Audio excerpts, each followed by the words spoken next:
the serious flooding is really impacting a lot of communities across Metro Detroit. Water is seeping into homes, basements, cars are underwater, and it may only get worse with more rain. Nick Monacelli is live in Utica. Nick, we're talking at least a foot of water where you're at?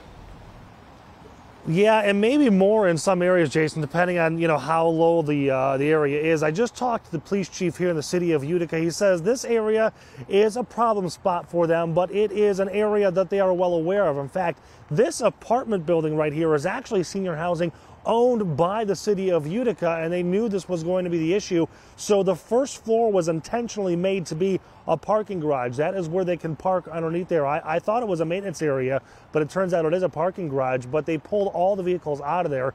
In fact, he said they've got a good system here that if they know there's going to be a flooding issue and they can't get a hold of one of their tenants, they will bring tow trucks in and get their vehicles out for them because they don't want this to be an issue. So if you look around, you can see just how deep this water is. There is a dumpster here, and the water's actually gone up a couple of inches since we started reporting out here at about 4:30 this morning. And the real issue is the Clinton River, which is all the way over here. Now, I know it really is difficult to see without the sun up here, but the river has crested. I've said it a couple of times. I'll say it again just to repeat it. This is the triple threat. The ground is still frozen. The water will not saturate into it. It won't soak it up. So you've got the rain that won't stop and all the snow that is melting. So this water has nowhere to go. That's why the river is raging as it is. That's why it is cresting and coming up above flood stages. And that's why all this water is rushing towards this apartment complex, this senior housing. This isn't the only area, though. Take a look at this piece of video. This is Davis Street, about a block over from where we are right now,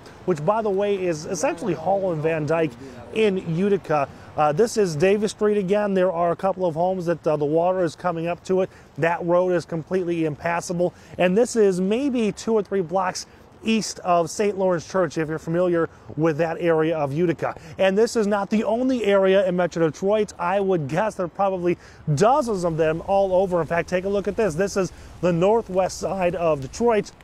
Some people stuck by the floodwater on this street. In fact, the water is up to the windows, nearly the windows on that vehicle. That's how deep it can get.